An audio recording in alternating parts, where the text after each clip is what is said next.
வணக்கம் நண்பர்களே. இந்த பதிவில் நம்ம எதை பற்றி பார்க்க போகிறோம், எந்த எண்ணை பற்றி பார்க்க போகிறோம் எண்கணிதத்தில் அப்படின்னு பார்த்தீங்கன்னா, எண் 46 அதோட பண்புகளையும் அதோட சிறப்புகளையும் பற்றி பார்க்கலாம். பொதுவாக நம்ம விழியத்தில் நல்ல அதிர்வலைகளை ஏற்படுத்தக்கூடிய எண்களை பற்றி தான் பார்த்துட்ருக்கோம். அந்த வரிசையில் இப்போ 46 நம்ம பார்க்கலாம். இந்த 1 எண் வரிசையில் 46 மிகவும் உயர்வான ஒரு எண்ணாக கருதப்படுது. அதுக்கு பல காரணங்கள் இருக்குது. என்ன அப்படின்னு பார்த்தோன்னா, இப்போ 1 வரிசைன்னு சொல்லும்போது 10, 19, 37, 46, 64, 73, 82 இதெல்லாம் சிறப்பான உயர்வான ஒரு எண்ணாக சொல்லப்படுது. அதில் இந்த 46ன்றது மிகவும் சிறப்பாக சொல்லப்படுது. அதுக்கு சில காரணங்கள் இருக்குது. அது என்னன்றதை பார்க்கலாம். எண் 4ன்னு சொல்லும்போது அது ராகுவோட எண்ணாக வருது. இது என்ன அப்படின்னு பார்த்தோன்னா, ராகுவானது பெயர், புகழ், வாழ்க்கையில் இருக்கக்கூடிய எல்லா வளங்களையும் கொடுக்கக்கூடிய ஒரு எண்ணாக கருதப்படுது.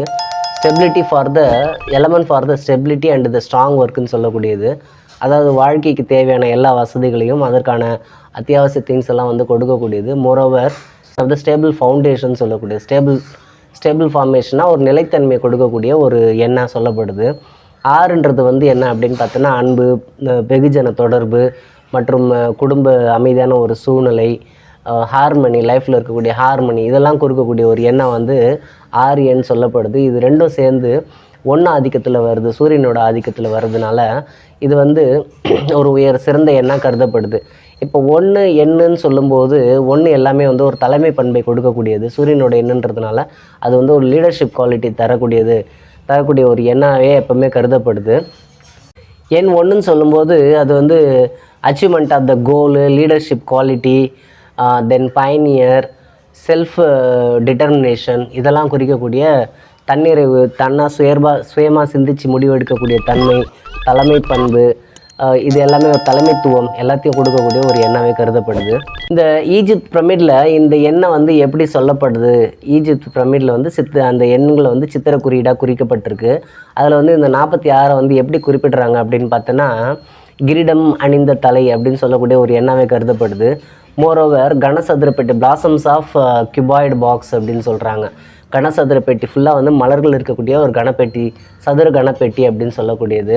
அந்த அமைப்பை காட்டுது. இது வாழ்க்கையில் வளமையும் செழுமையும் குறிக்கக்கூடிய ஒரு எண்ணாகவே சொல்லப்படுது.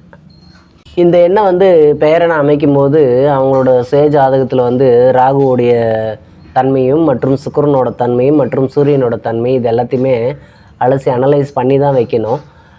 நல்லபடியாக அமைஞ்சதுன்னா இது ஒரு நல்ல ஒரு பலனை கொடுக்கக்கூடிய ஒரு எண்ணாக சொல்லப்படுது. பெயர் 46 அமையிறதும் மற்றும் பிரமிட் எண் 46 பெயர் 46 அமையிறதை விட பிரமிட் நம்பர் 46 அமையிறது நல்ல ஒரு சிறந்த ஒரு பலனை கொடுக்கக்கூடியதாக சொல்லப்படுது.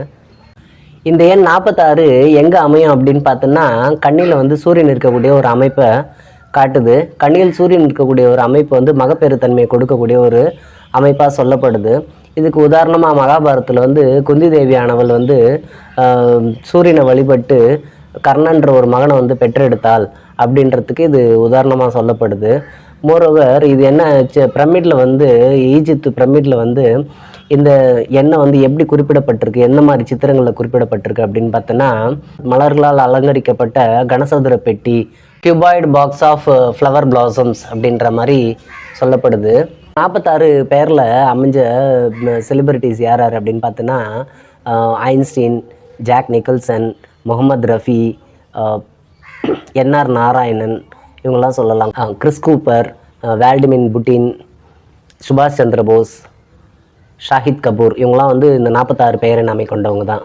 இப்போ இந்த 46 எப்படி அமைதுன்றது ஜோதிட ரீதியான ஒரு என்ன அடிப்படைன்றதை பற்றி பார்க்கலாம். இந்த 46 பிரமிட் நம்பராக அமையும் போது கண்ணில் சூரியன் இருக்கிறதையும், இதே பெயரை 46 அமையும் போது அதனோட சூட்சம் எண் 51 அமையுது. இந்த 51ஆனது கண்ணில் சுக்கிரன் இருக்கக்கூடிய ஒரு அமைப்பை கொடுக்குது. கண்ணில் சுக்கிரனானது நீச்சமாகுது. அந்த இடத்துல அந்த அந்த அந்த கண்ணியில் இருக்கக்கூடிய அந்த கண்ணியோட அதிபதி புதன் உச்சமாகிறாரு. உச்சநிலை புதனுக்கு அது ஒரு உச்சமான ஒரு இடம். அதனால் இது ஒரு நீச்சபங்க ராஜயோகம் அப்படின்ற ஒரு அமைப்பை சார்ந்ததாக இருக்குது. அதனால தான் இது மிகவும் சிறந்த ஒரு ராஜயோக எண்ணாக கருதப்படுது. குமாரசாமியத்தின் அடிப்படையில் பார்த்தாலும் எண் 1 சூரியனை தான் குறிப்பிடுது. ஸோ அப்போது சூரியன் பொது பலனும் போது சூரியன் 6ல் இருக்கும்போது அது ஒரு நல்ல பலனை தான், கண்ணில் இருக்கும்போது அது ஒரு நல்ல பலனை தான் குறிப்பிடுது அப்படின்னு சொல்கிறோம்.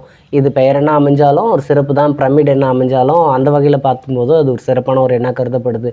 குமாரசாமியத்தின் அடிப்படையில் பார்க்கும்போது அது ஒரு சிறந்த எண்ணாகவே கருதப்படுது. பொதுவாக இந்த எண் வந்து செல்ஃப் சஃபிஷியன்ட் நம்பர்னு சொல்லக்கூடியது, தன்னிறைவை கொடுக்கக்கூடிய ஒரு எண்ணாகவே இது சொல்லப்படுது. செல்ஃப் டிட்டர்மினேஷன், சுயமாக சிந்திக்கக்கூடிய ஒரு தன்மை, இண்டிபெண்டன்ஸ், தனிச்சு இருக்கக்கூடிய தனிச்சு செயல்படக்கூடிய ஒரு தன்மை, தென் ஃபேமிலி, குடும்ப அமைப்பு, ஃபவுண்டேஷன், தனக்கு வாழ்க்கைக்கான ஃப்யூச்சருக்கான ஒரு ஃபவுண்டேஷன், இது எல்லாத்தையும் கொடுக்கக்கூடியது. மோரோவர் அந்த செல்ஃப் சஃபிஷியன்ட் அதுன்னு சொல்லி தன்னிறைவை கொடுக்கக்கூடிய ஒரு எண்ணாகவே இது கருதப்படுது. எண் வந்து ஒரு பணம் வரும், பெரும் பண வரவு, உயர் பதவி, மக்கட்பேறு, குடும்ப அமைப்பு, எல்லா வளங்களையும் கொடுக்கக்கூடிய ஒரு சிறந்த எண்ணாகவே கருதப்படுது. ஓகே அன்பர்களே, சர்வஜன் காஞ்சி மகாபெரியரின் கட்டளைக்கிணங்க என் பணி தொடரும். வேறொரு பதிவில் மற்றும் ஒரு தலைப்பில் உங்கள் அனைவரும் சந்திக்கிறேன். அதுவரை உங்களிடமிருந்து விடைபெறுவது உங்கள் விஜயகுமார். நன்றி, மகிழ்ச்சி, வணக்கம்.